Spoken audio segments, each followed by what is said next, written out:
And good evening and welcome to the 2012 primary election coverage, coming to you from studios of the Stream here in Titusville, PA. And also for those of you in the Meadville area, you're listening on Cool 101.7, that'd be WMVL. And I'm Jim Bodemer. I'm looking up the side here to our panel.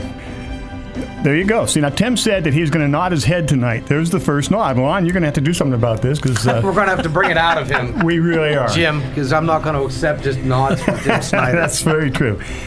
Tim Snyder, my co-host, and he'll be helping us out as we keep things going. We have a distinguished group of people here in our panel, and we're going to just be talking about the things that are important to Venango, Crawford County, northwestern Pennsylvania, not only on the local scene, but the things that are happening nationally that will affect our communities as we head towards November. And so, first of all, I hope that you all get out and voted. I don't know, Mark Heim is sitting up here at the far end of the table, and Mark, I know that the state is thinking somewhere around 20%.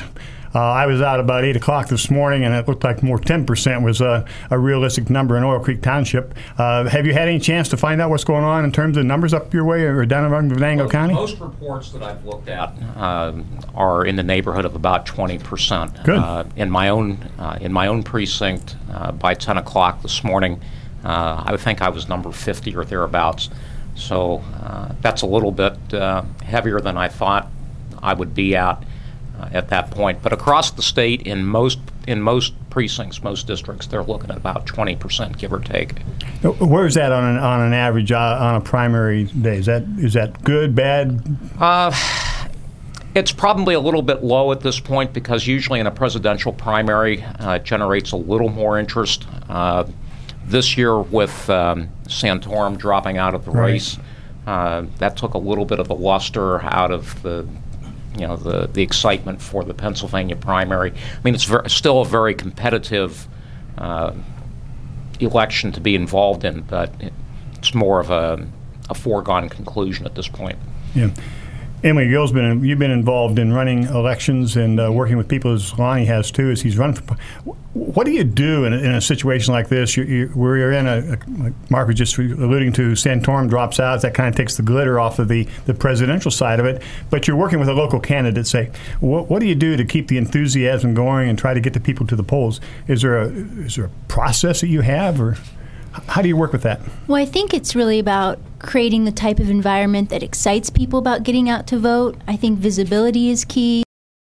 I think keeping the concentration on what you're doing and being proactive rather than reactive as a candidate is really key. We haven't really seen a lot of negative campaigning, especially locally, which is really nice. But I think that always helps when you keep the focus on you as a candidate, what you're about, and to keep it proactive. You don't want to be reacting to negative things. You don't want to be reacting to negative campaigns. And I think if you can find a way to be visible and create excitement about what you're doing and find a way to connect with your audience, I think people will be more likely to say, I'm excited by this and I want to support it.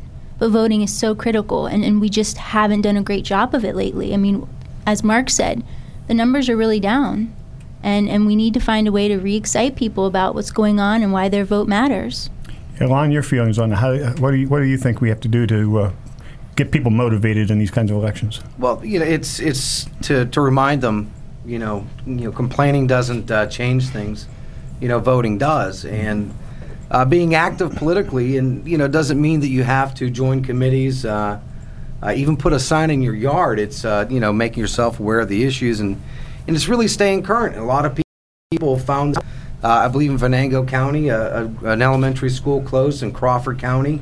Mm-hmm. East End School closed in Conneaut Lake. They're going to be voting on closing schools. Whether it's national or local, people were scrambling a few months ago to get write-in votes to change the complexion of the board in Conneaut Lake, just to, try to sway the votes so they wouldn't close the school. It's a little too, $7 million later in Meadville, they're trying to change things. That's not the time to be involved, is 5 years after something happens, and the time is now. So people need to stay current. They need to stay current and do more than just complain and argue at the water cooler. Yeah. I think voters like choices, and when you end up in a primary election much like this one, where you have very few choices on the ballot, voters get bored. that's not interesting to them. When you go in and there's only one name or maybe one or two names to pick on a particular race, you're no longer engaged in that. So, is there a way to shake up the face of politics where we can make it so that on the Republican ticket, for an example, if Pennsylvania were getting to vote on that full slate way back when this race got started, how would that have changed voter turnout in Pennsylvania? Right. Yeah, it would have had an effect. There's no question about it. Absolutely. Yeah. Let's talk a little bit, Mark. I know you've got to get headed down Venango County, where Mark's going to cover for us the courthouse down in Venango County and some of the things happening down that way. What do you see as some of the issues in the Venango County area? What are they looking at? We're talking about motivation of voters. What was down that area that would draw people out, and what are the big races that way? Something I can tell you about the issues in a moment. Okay. One of the things I think I'd like to talk about, too, is this is a closed primary. Pennsylvania is a closed primary state. About half the states have closed primaries. What that means is only registered party members can vote in their registered party elections. That leaves independent voters and third-party voters out of the mix until much later in the year.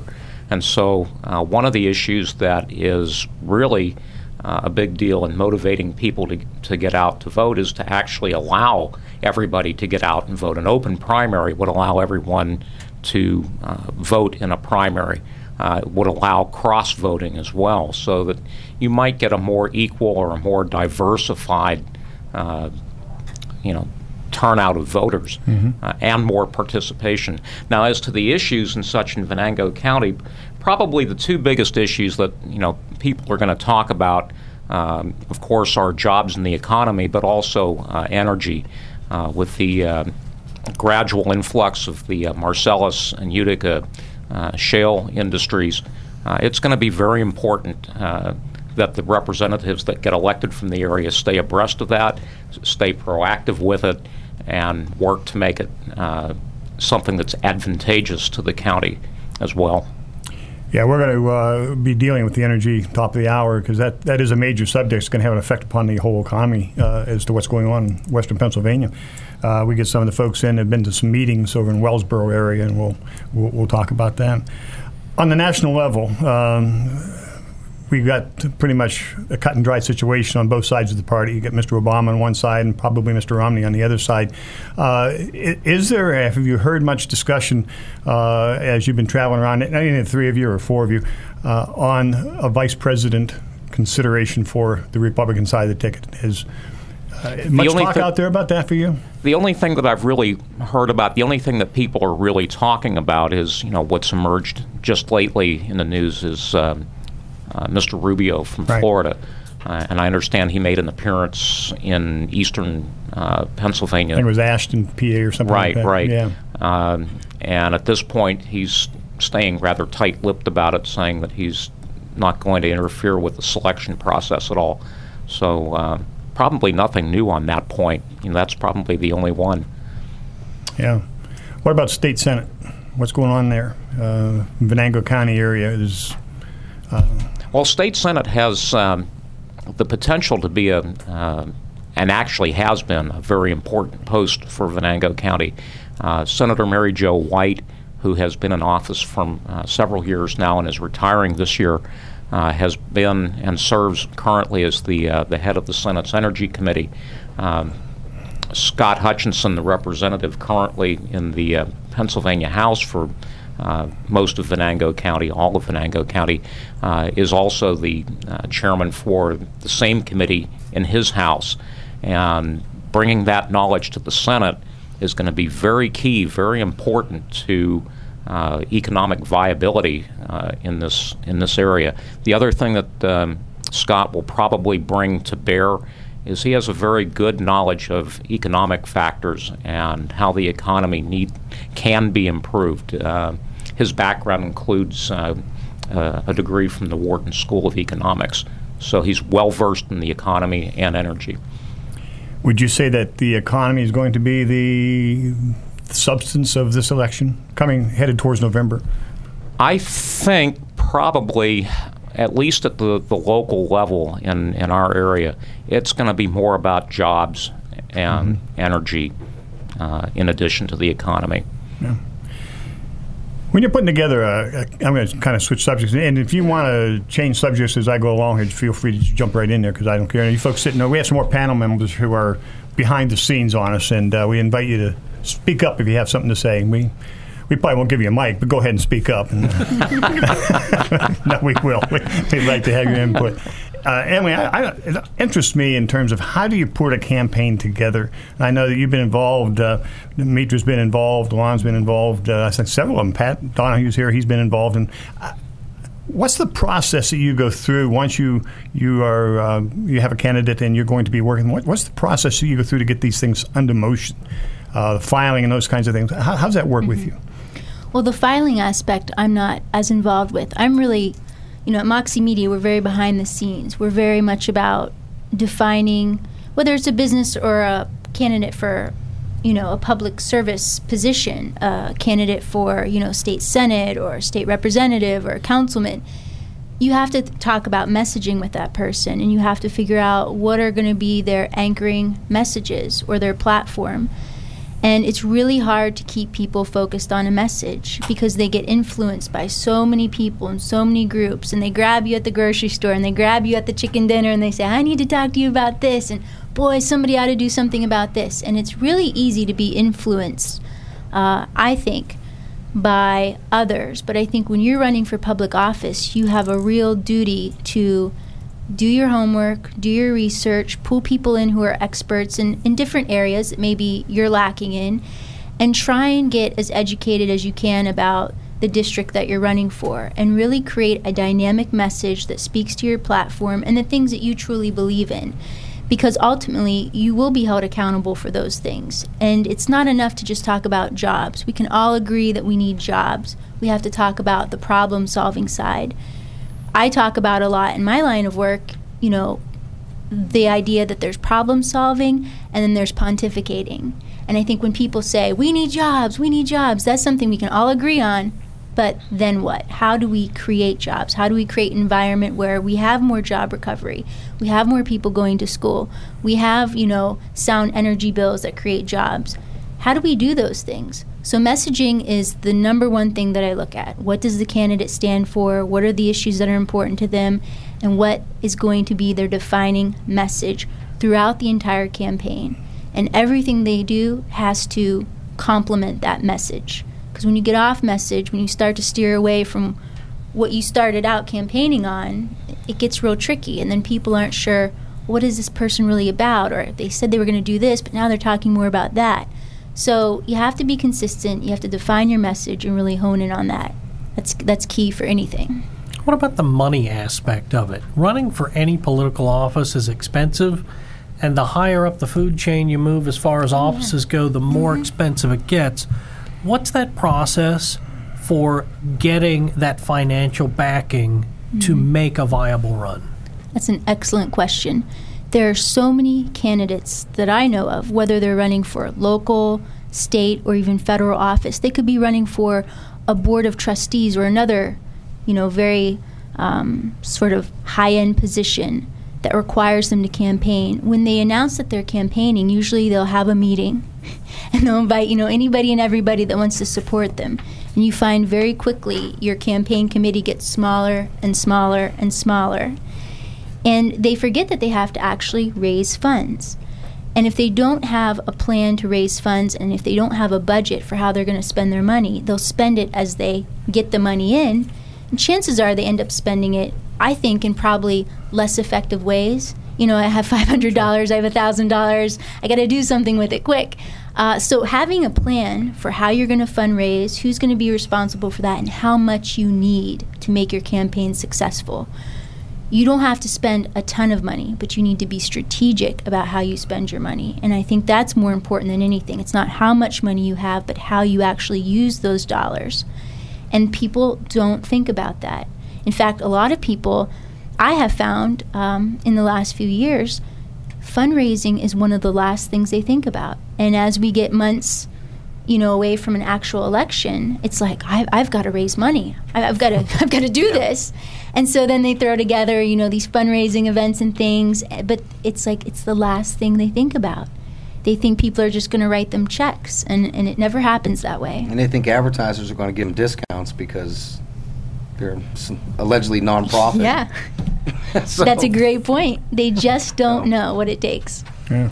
How difficult is it, Lon, as a candidate, and Pat can get in on this when he comes on the panel too, how difficult is it as a candidate to work with, to find somebody like Moxie or some organization to work with, and what's your input as a candidate to that? Well, that's it. It's just knowing your base. When I was a young person down back in Westmoreland County, I ran for township supervisor, and it was a learning experience from filling out the petition and going through the whole process to the end of it, and seeing you never know what's going to happen. I was the lone Republican in the race and had a Democrat switch parties to run against me, which was smart on her part. I was the political weakling, supposedly at the time, and she ended up winning the primary against me. But it's finding that right-hand person, and then your audience who agrees with you. Kind of like what Emily was saying with that committee and getting everybody together. The surrogates are some of the most important, and that starts with your family and friends.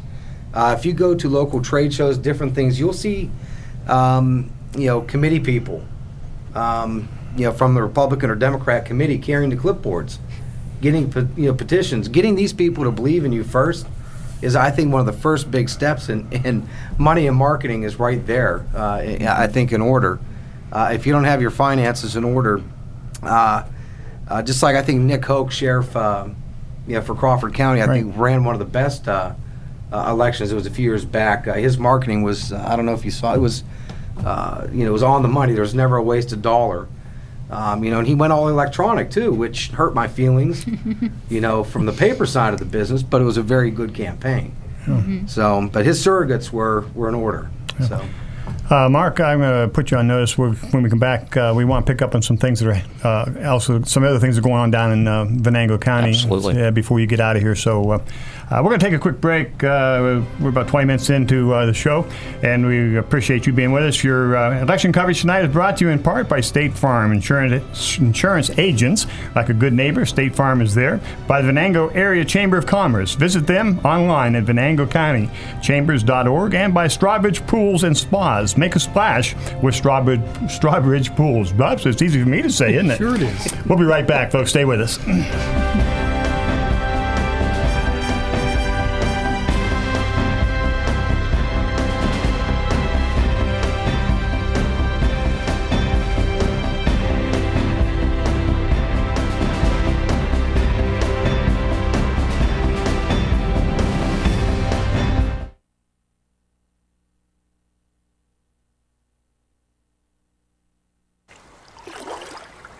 Why sit and listen to others have all the fun when you could own your own above-ground or in-ground pool? Stop in to Strawbridge Pools and Spas today. Ask about their above-ground pool starting at $35.22, and that includes installation and the water. Strawbridge Pools carries Hayward filter systems and Hayward parts. Make a splash this summer with Strawbridge Pools on St. John Street in Titusville.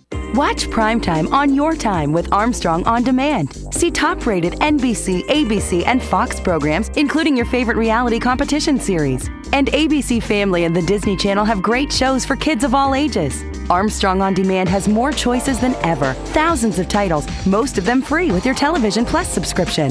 It's television on your schedule, so watch it now with Armstrong On Demand. Armstrong, one wire, infinite possibilities. I love Titusville Area Hospital because it's a small hospital. The last 2 quarterly reports, Titusville has been in the top 5 community hospitals and patient satisfaction in the state of Pennsylvania. I think patients are given the opportunity to be cared for right at home rather than having to travel. Everything's contained right here. Being part of the community and knowing the community makes me do a much better job. We already have a personal aspect with them. I think this little hospital is a perfect thing for this little city.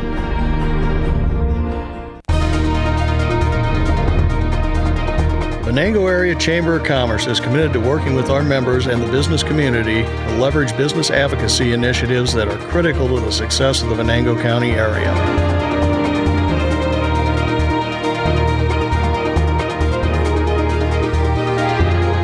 us, it's clear.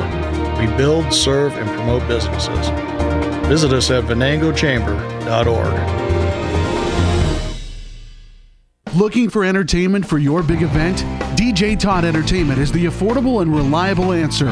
Whether it's a wedding reception, school dance, anniversary, graduation, or birthday party, corporate function, bar, or private club, we can handle it. Our staff brings both experience and professionalism to your event.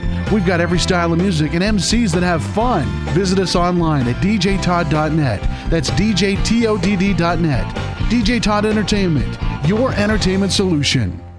It's the all-new Allegheny Toyota Scion Spring Sales Event with over 200 new Toyota cars and trucks available. For a limited time only, Toyota brought back 0% financing for 60 months on RAV4, Toyota's best-selling SUV, the Venza, Toyota's crossover utility vehicle, Tundra Double Cab, and Tundra Crew Max, Toyota's workhorses. Get 0.9% financing on the Sienna van or Highlander. Lease an all-new 2012 Camry for $219 a month. Lease a Corolla for $169 a month. The grand opening continues at Allegheny Toyota with a Spring Sales Event.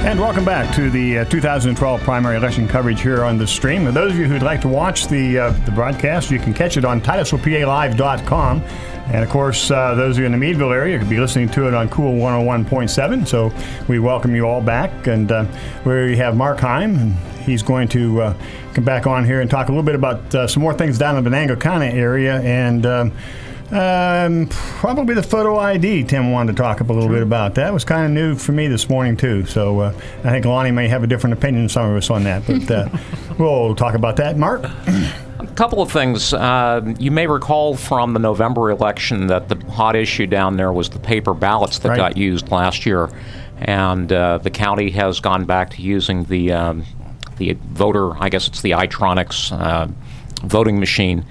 Still somewhat of a controversial issue in the way that it was ended up. The Election Commission was apparently dissolved before the investigators could come up with a final conclusion on that. They did issue a preliminary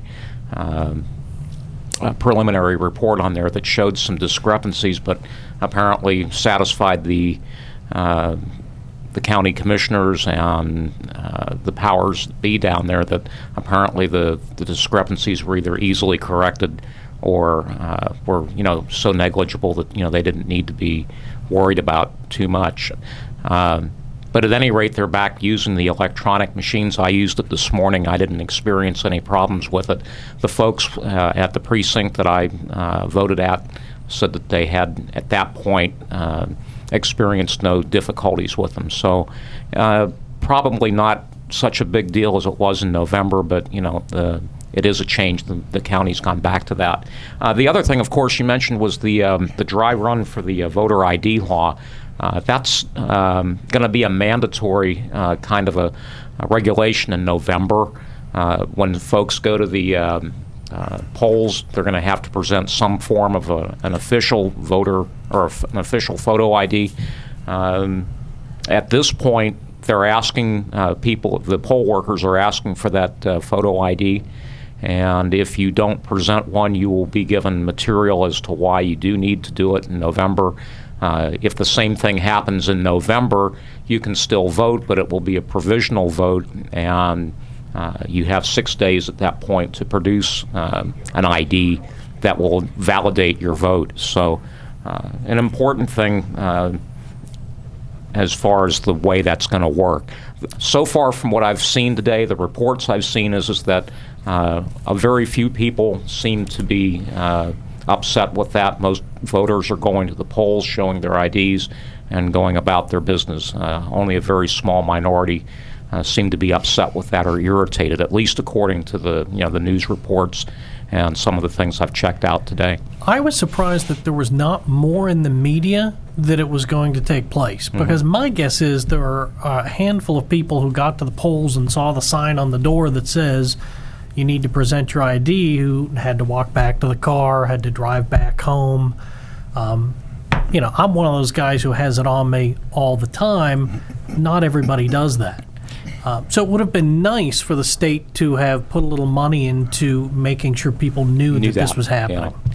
Well, on the internet, not so much in the mainstream media, electronic or print media, but it seems to have been a hot topic on the blogs and in folks who exchange email and that sort of thing.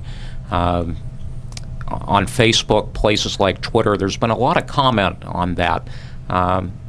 Most of it fairly negative from what I've seen. There's a lot of folks that don't like it. And actions today at the voting precincts seem to belie that. So it's at this point, for me, it's difficult to reconcile. Now, what about our panel? What are your thoughts on having to show a voter ID? Lon? I think you're... Take it away. You just got a taste of my cynicism after the break because I was actually being cynical. People with this fabricated outrage that this is a somehow a racist maneuver on parts of Republican. This is ridiculous. Of all the nonsensical, archaic rules that we have to follow with the photo ID or anything imposed to us by the federal government, this is one of the ones where I'm like, are you kidding me? It should be. I mean, we have to provide a license, and the voting is a legal measure. I mean, you are casting in good faith, a vote. Do we still, do we use the honor system for everything? No, we have to provide proof. Yeah, honest cop. I have a driver's license. Sure, I do. Yeah, and it's kind of it's kind of ridiculous. It's one of those things. It's just like texting while driving. Is that's an easy one. Let's go to the next one. Pass the law. Yeah, it's no-brainers. When you live in a small community like Titusville or Meadville, Franklin, Oil City, often when you go to the poll, the people there know you. You see them every election. You might run into them at the grocery store. So they know who you are as soon as you walk through the door. When you start to get into larger areas, or when you have poll workers who turn over more frequently, I think that just makes all the sense in the world to have to show an ID. I mean, when you fill out your taxes, you have to put a Social Security number on it. That attaches you to that paperwork, which I don't think is any different than attaching you to the vote that you just cast.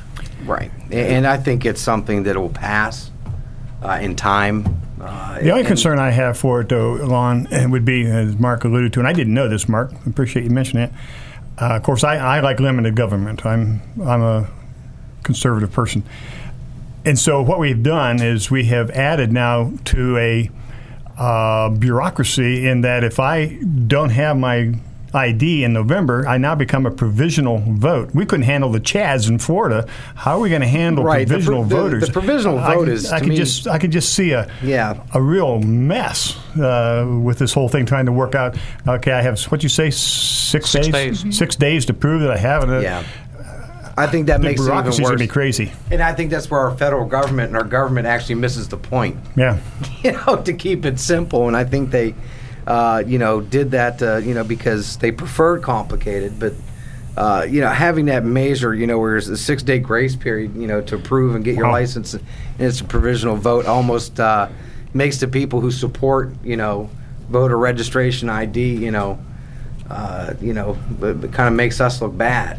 Well, when you work around the stream, you use that KISS principle. Keep it simple, stupid. And so that's I think it's it's always something that starts with a good intention. Sure. That ends up being greased up by politicians. Well, and I can see, Tim, as you alluded to, having lived in Tucson for a while, and you get into the illegal mentality. I can see where voter registration can have a very positive effect on keeping elections as honest as possible. There's always been, ever since I started watching Mr. Eisenhower when he was inaugurated, tells you how old I am. It's just always have been this controversy: is it illegal or illegal vote? And then Chicago's always getting blamed for everything, like that. So I'm sure the intent is good. I just see this provisional thing being a little bit of a headache. That's just me. Don't know. Well, there's always going to be one person out there that's going to stand their ground as a provisional voter.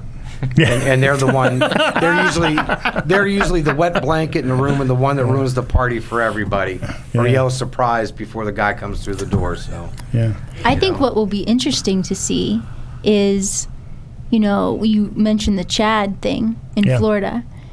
What will happen if they determine that X number of provisional votes would have tipped one way or the other? Mm-hmm. I think that'll be very interesting to see how that plays out. But I guess it's like anything. Show up, bring your ID. We'll see what happens. Yeah, it doesn't have to be provisional if you just do what you're supposed to do. Yeah. Driver's license aren't that hard we get to told to do that by the federal government and every institution we do business at. If you do what you're supposed to do, you don't have the problems. Yeah. So do what you're supposed to do? Yes. That's crazy, Doc. I know. That's crazy, that Doc. borderlines on behaving, doesn't it? Eh? Oh, goodness sakes. That's right. Mark, anything else? I know you got to get out of here. You want to get down to Venango County, and we look forward to hearing from you from down that way. Anything that you like to add? Well, we'll be talking with a number of different people down there throughout the evening.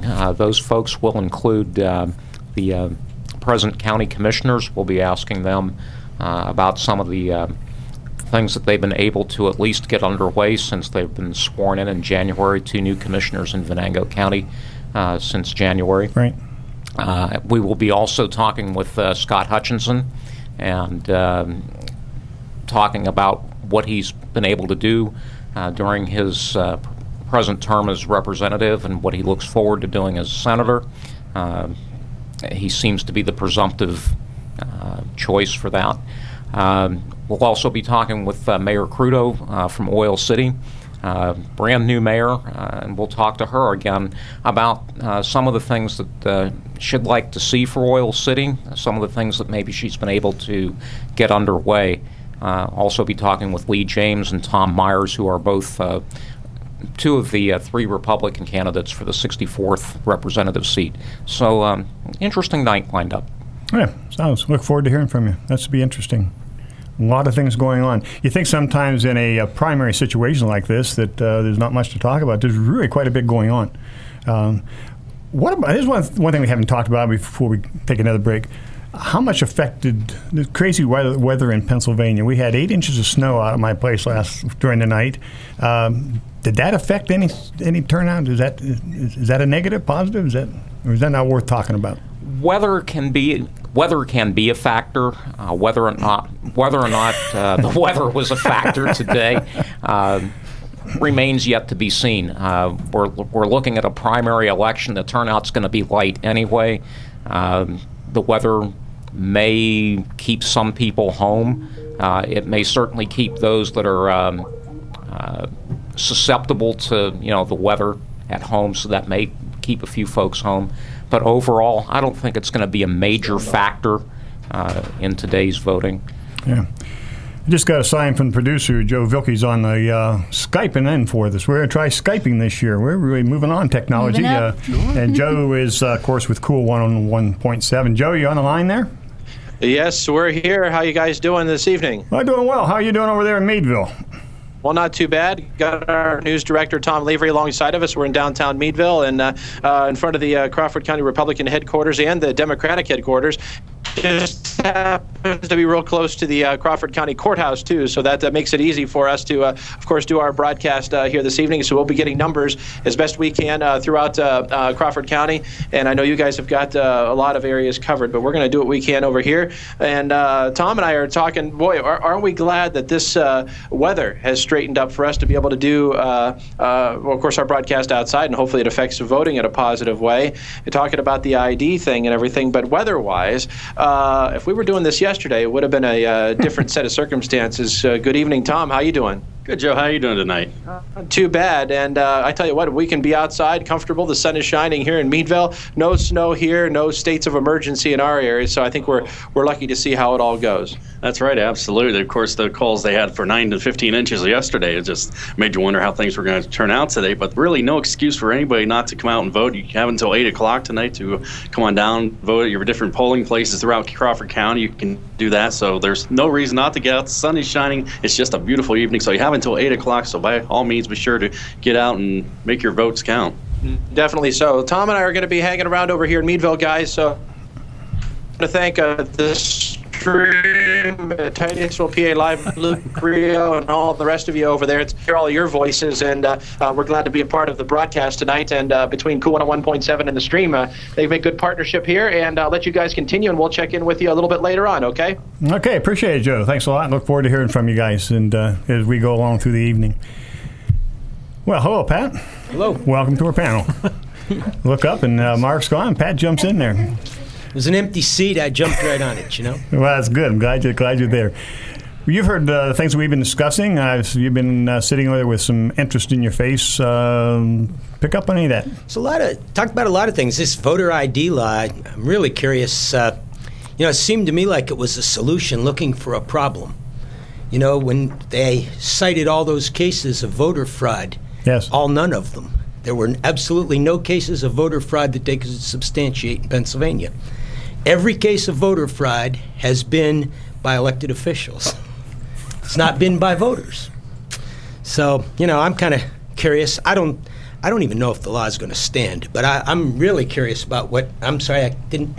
Emily talked about it. Hi, Pat. Hi, Emily. We haven't yet met you. Oh, I'm sorry. But what's going to happen when the election's over next fall, and there's a close race?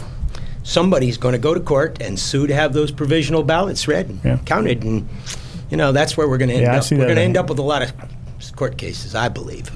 I could be wrong. Maybe it just work out. I've always had a driver's license since I turned 16, but I'm curious why my carry permit isn't a legal ID.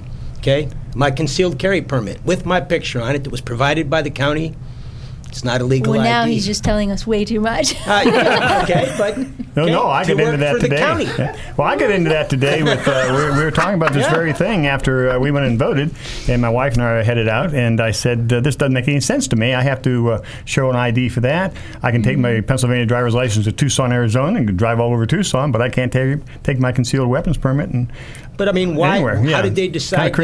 How did they decide that a driver's license was a good enough ID, but your Crawford County employee ID isn't a good enough ID? I think it's just a state issue. I mean, I mean, they had to put it at one level, and it's just like the state ID. People who do not drive, but to receive benefits or any kind of public access to benefits, they have to have a state ID card, and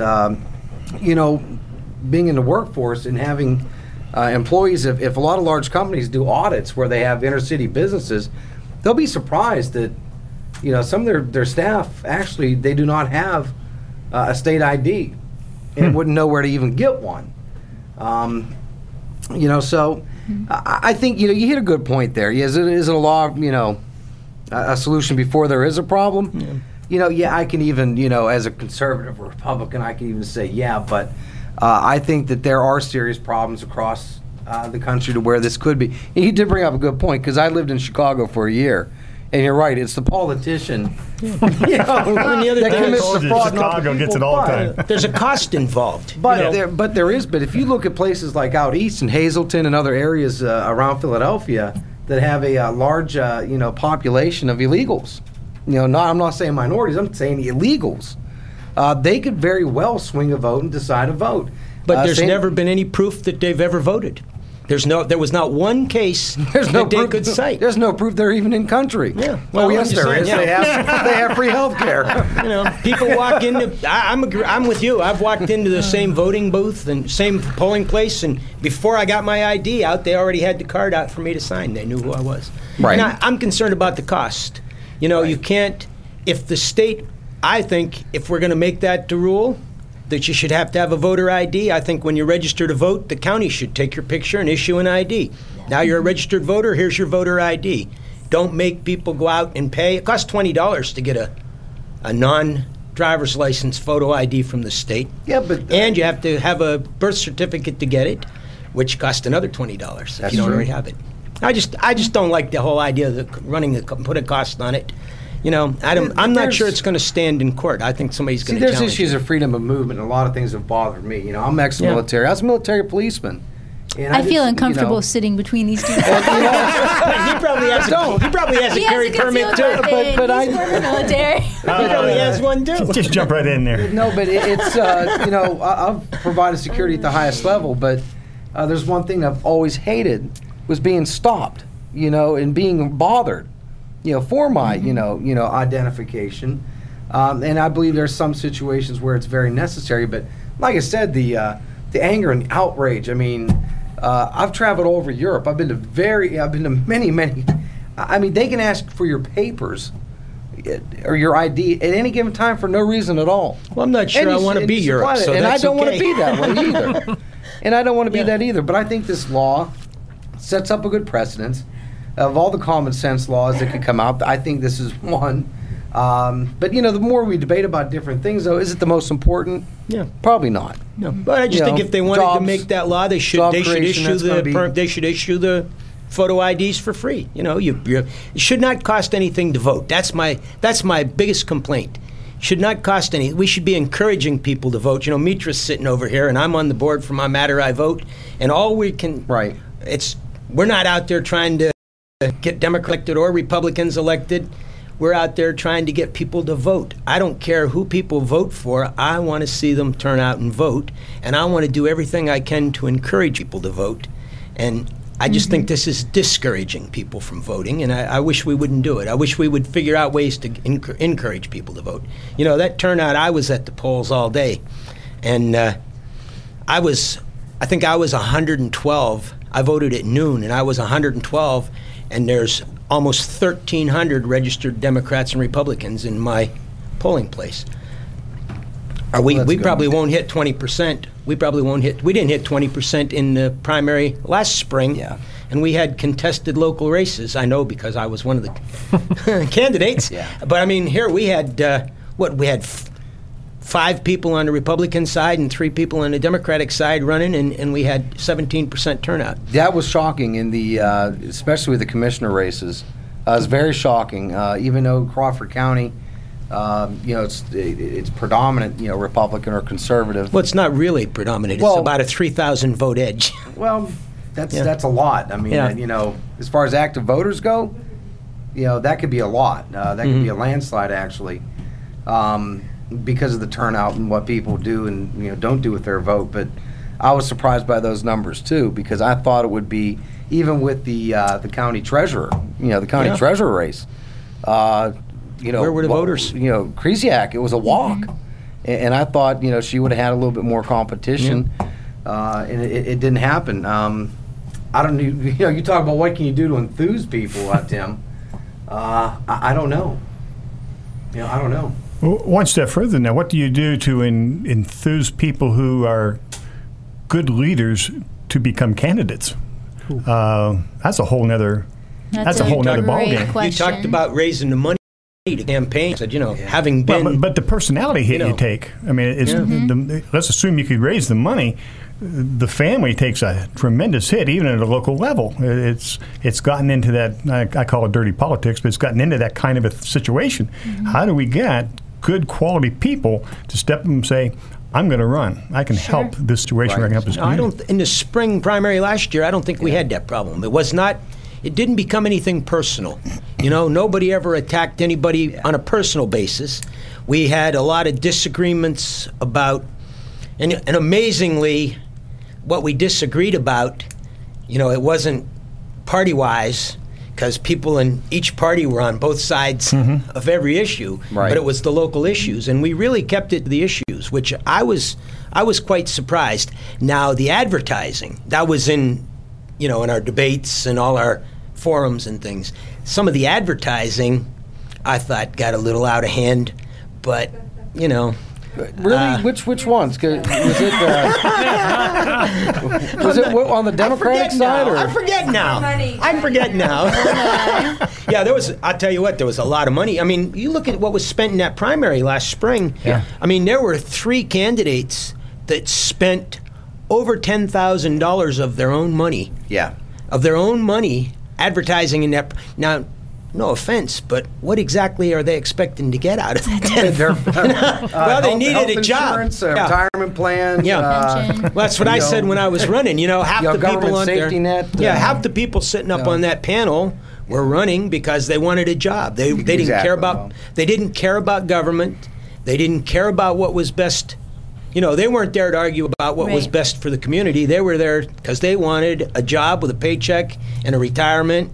But it goes back to what you had asked. How do we encourage and excite people to become the leaders we need to fulfill these types of positions? And, in rural Northwest Pennsylvania, we do not do a good job of supporting people as far as creating dynamic leaders. There's this kind of like routing system where we just kind of people peel off this way, they peel off that way, and we have these great young professional networks in our region, in Meadville and Sharon, in Venango County and Erie, and we don't really invite new leadership to the table. It's always mostly the same old people with a lot of things on their plate to get done.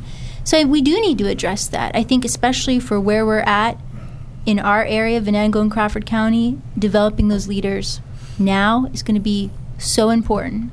We have a couple of school teachers sitting over at the table. We'll be on staff here in a little bit, Jeff and Fred. Remind me when we get over here, what's the input of education in developing this? You guys are going to have tremendous input upon this as educators. What do we do in our educational system to encourage young people to take a more political role, become more active? I don't know if you have some thoughts on that. Just forewarn you, we might want to talk about that when you get over here. So I'm in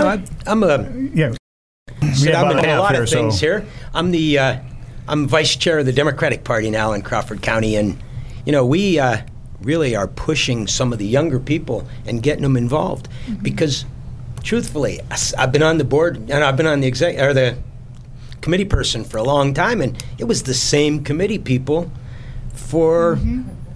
I started 40 years ago doing it. And it's the same committee people 40 years later. And we need to get some younger people. I saw Judge Vardero voting this morning. I can remember when Tony was the young kid in town, the new lawyer, and we got him involved in politics. But, he's still, it's that group. And we need to get some younger people. Of course, I'm going to plug my daughter. My daughter is very active in politics right now. And but the only reason she's there is because she followed me. And we need to get other people, that outside of that. Yeah. Right, and healthy debate is good, and I agree, but, does the healthy... a lot of people will have a problem with it if it starts in school. Learning civics and learning the election process is good. And this isn't a blanket statement directed towards all teachers or whatever, but I think it's safe to say that I think that some views would be more pertinent than others in the classroom or being taught by certain people. And I think that would be a cause of concern. Like my 8th grade social studies teacher. He had a Who t-shirt on. Led Zeppelin was the chorus. These were very influential people. And we talked politics and we talked about what it was. And I was ready to go, draw, no nukes and join the Russian protest, But is that what we want to teach? And I agree, because there is a healthy debate. My daughter and I fight about politics, but it's a healthy debate. And that should be brought up, and I think the home is the great and the best place to start. Not necessarily forcing your views and opinions like my daughter would think I do upon her, but to allow the discussion to continue. So, but I hope if it does, get into the school levels, it is done with great responsibility and care, not to become. And if anybody tells me our college campuses aren't politically involved and left leaning, even our state colleges and universities, then I'll argue that to my death. Well, it's an interesting subject, and it's certainly one that, as I mentioned with Jeff and Fred coming over, we'll talk a little bit about that also. But we do need youth. We need the young people getting involved and understanding the way politics works and the whole matter. We need to take another break. Before we go, we want to thank all of us sitting around the tables here. We have a chance to do a little bit of chowing down, thanks to Fox's Pizza, Warner's Bakery, the Lunchbox Deli, and the Titusville Beverage. And I do want to tell Tom and Lavery and Joe Vilke that we're doing the same thing tonight as we did the last time we did this election coverage. We're eating your food for you guys, but we just want you to know how much you're enjoying. You don't want to tell that to radio. We're going to take another quick break, and we come back at the top of the hour. We want to get into some energy situations. We'll get talking about energy and what effect it's going to have upon northwestern Pennsylvania with the Marcellus and Utica shale. So hope you stay with us. This is election coverage from the stream at TitusvillePALive.com. You're also listening to it on WMVL in 101.7 Meadville. So hope you stay with us. We'll be right back.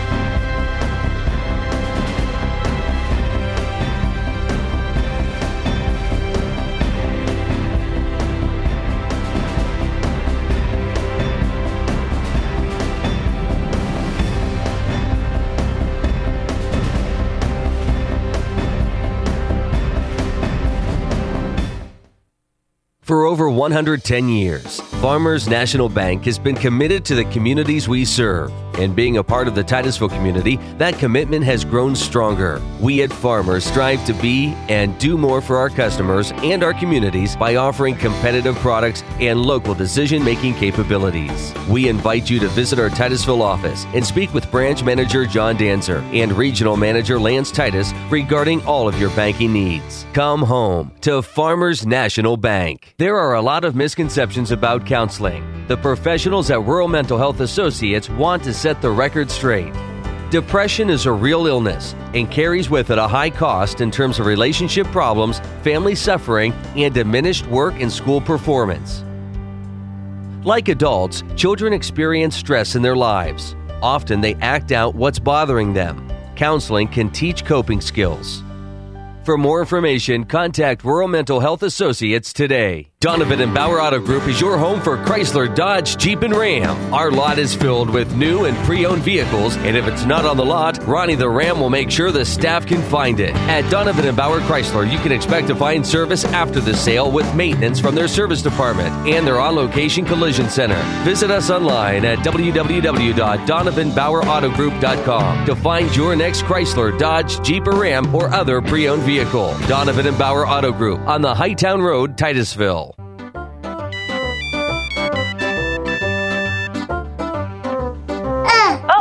Hey, honey, can you go get Daddy? Can I talk to Daddy? Honey, go get Daddy, please. Come on, go get Daddy. Honey, I need to talk to Need a phone? Still under contract? No problem. GR Cellular offers replacement phones for people stuck in contracts. Choose from hundreds of phones, cases, and accessories. Visit GR Cellular on Route 257 in Seneca or on Main Street in Clarion. H&R Block of Titusville has been serving the Titusville and surrounding communities for over 30 years. Our tax professionals receive hours of training and continuing education credits on tax laws annually. With over 97 years of combined tax experience, our tax professionals prepare individual, small business, farms, rentals, and investment returns. H&R Block also offers payroll services for small businesses. H&R Block, located at 109 Diamond Street with plenty of parking and handicap accessibility. Contact your hometown tax pros today at 814-827-1371. Morrison Builder Supply in Titusville carries just about everything you need for your next home fix-it project or for contractors working on any size project. Whether it's electrical, lumber, plumbing, or paint, Morrison's has supplies to allow you to complete your project and get the job done. Attention outdoorsmen, Morrison's 2 has the best selection of guns, ammo, clothing, and other accessories in stock, and take advantage of great deals on muck boots. Morrison's and Morrison's 2 on West Central Avenue, Titusville.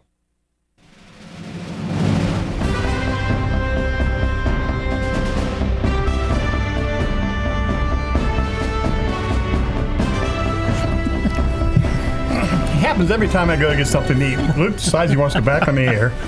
Messes me all up. I drop my pizza all over myself. You just gotta love old people, don't you, aging man? Sure. Well, that's fun anyway. Last time it was chili. This time it's pizza, but I didn't get it all over me. No, I didn't. I did pretty well with that, so...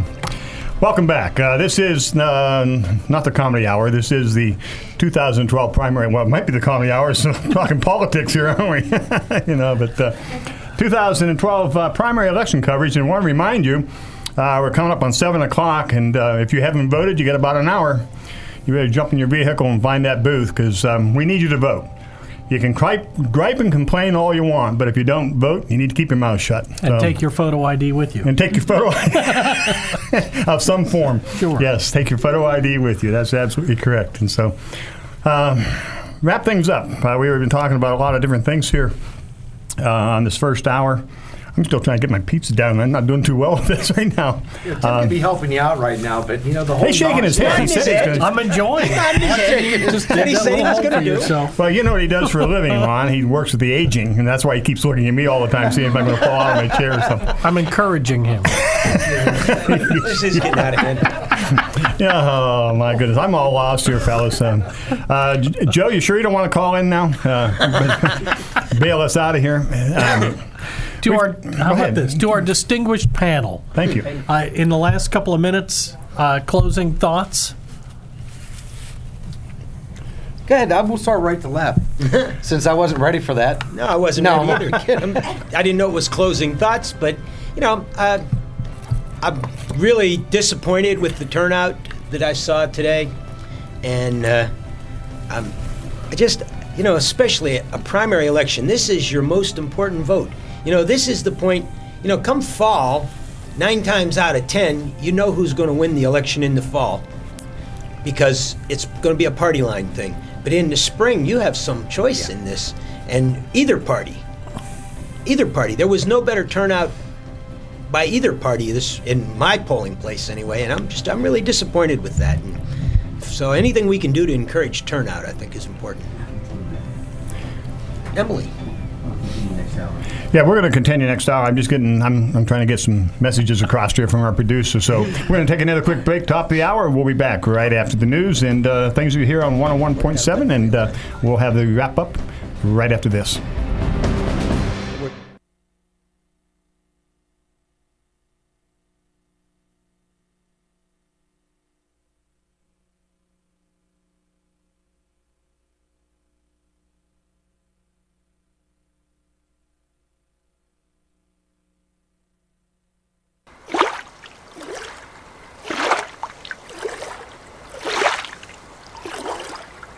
Why sit and listen to others have all the fun when you could own your own above-ground or in-ground pool? Stop in to Strawbridge Pools and Spas today. Ask about their above-ground pool starting at $35.22, and that includes installation and the water. Strawbridge Pools carries Hayward filter systems and Hayward parts. Make a splash this summer with Strawbridge Pools on St. John Street in Titusville.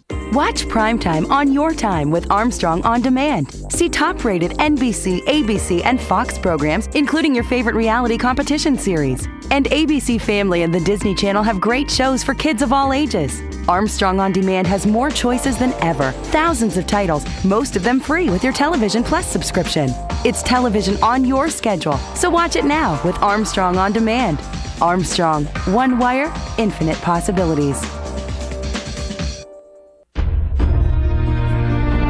I love Titusville Area Hospital because it's a small hospital. The last 2 quarterly reports, Titusville has been in the top 5 community hospitals in patient satisfaction in the state of Pennsylvania. I think patients are given the opportunity to be cared for right at home rather than having to travel. Everything's contained right here. Being part of the community and knowing the community makes me do a much better job. We already have a personal aspect with them. I think this little hospital is a perfect thing for this little city.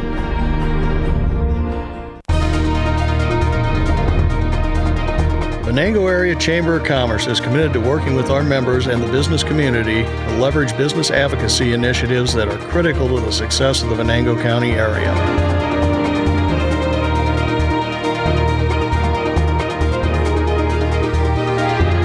For us, it's clear. We build, serve, and promote businesses. Visit us at venangochamber.org. Looking for entertainment for your big event? DJ Todd Entertainment is the affordable and reliable answer. Whether it's a wedding reception, school dance, anniversary, graduation, or birthday party, corporate function, bar, or private club, we can handle it. Our staff brings both experience and professionalism to your event. We've got every style of music and MCs that have fun. Visit us online at djtodd.net. That's djtodd.net. DJ Todd Entertainment, your entertainment solution. It's the all-new Allegheny Toyota Scion Spring Sales Event with over 200 new Toyota cars and trucks available. For a limited time only, Toyota brought back 0% financing for 60 months on RAV4, Toyota's best-selling SUV, the Venza, Toyota's crossover utility vehicle, Tundra Double Cab, and Tundra Crew Max, Toyota's workhorses. Get 0.9% financing on the Sienna van or Highlander. Lease an all-new 2012 Camry for $219 a month. Lease a Corolla for $169 a month. The grand opening continues at Allegheny Toyota with a Spring Sales Event.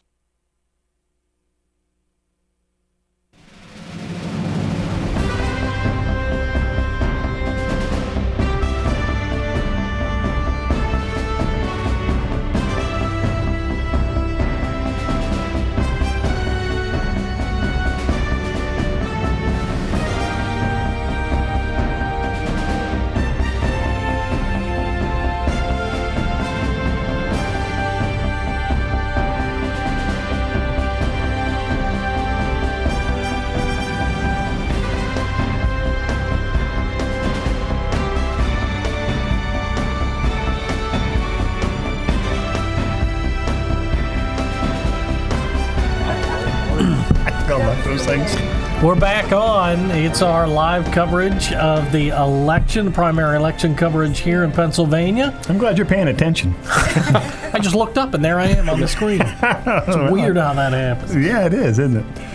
We have a change in panel here. I'll introduce them to you. Fred Smith is at the far end of the panel in the blue shirt. And in the middle is the rose between the two thorns. Mitra Reese, I matter, I vote. And Jeff, by the way, is a political science teacher at Titusville.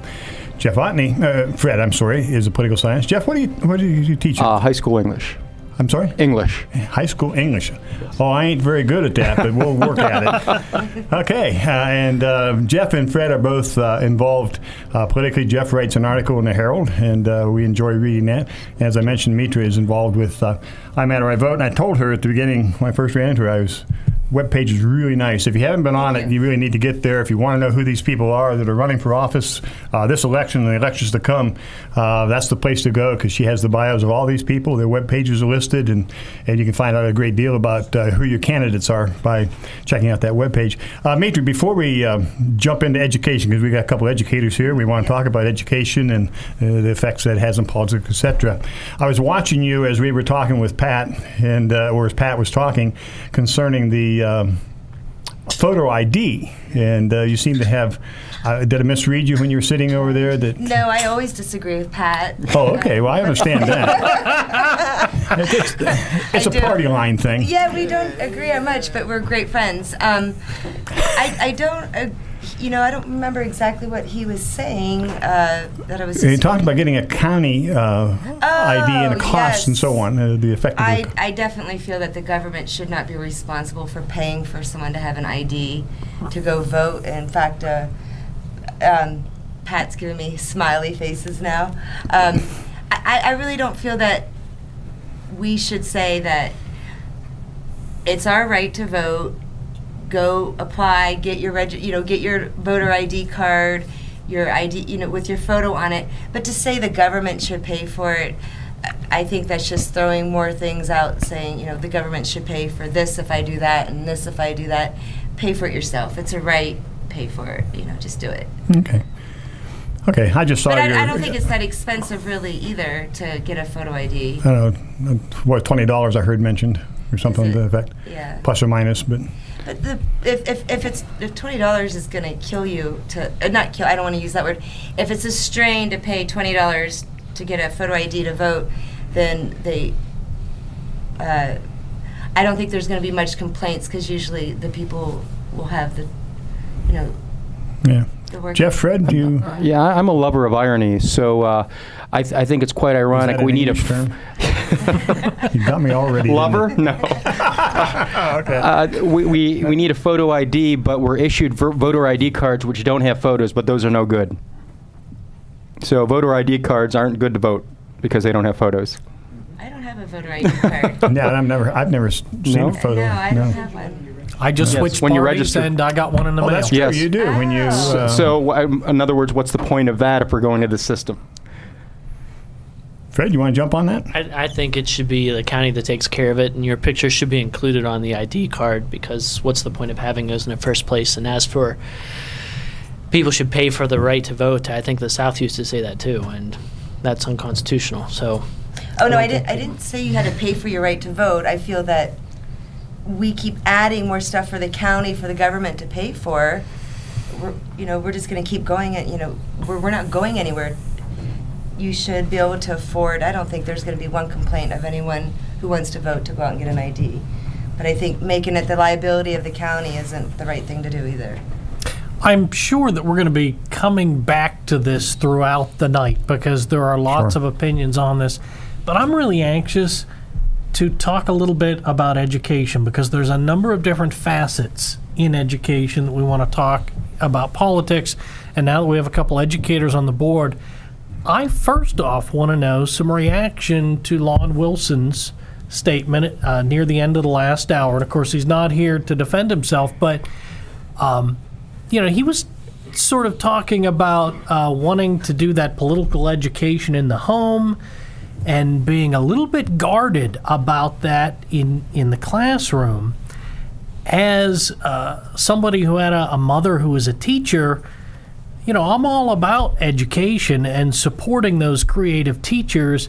And whether you're talking about a government class, a mathematics class, or a foreign language class, there's always going to be a teacher who's doing something a little outside the norm. So what's your reaction to that? Fred? Well, social studies certainly has the responsibility of teaching civic virtues and getting people engaged in voting and things like that. As for how far you should take that, I think political bias should be kept out completely. I had a debate with a graduate professor once about should you be allowed to express your own personal opinions, and I was of the opinion, no, you shouldn't, because then students are worried about expressing themselves, and I really don't think it's the place of the teachers to express their own individual opinions on politics or religion or anything like that. So I think we have a responsibility to teach civic virtue and the importance of leadership and also voting, but try to keep your own personal bias out of the classroom as much as possible. Only because of the influence that you think you would have in terms of quenching any discussions or thoughts? Well, not only that, but for liability reasons. You don't want somebody to complain. Because there are a lot of towns that people teach in that's virtually all Republican or virtually all Democrat, and you don't want to have to worry about that whenever you're teaching students. So you try to keep your opinions out for more of a liability reason, but also for influence, yes. I completely get what you're saying, but when you look at a music teacher, for example, who pushes a particular composer, that certainly has an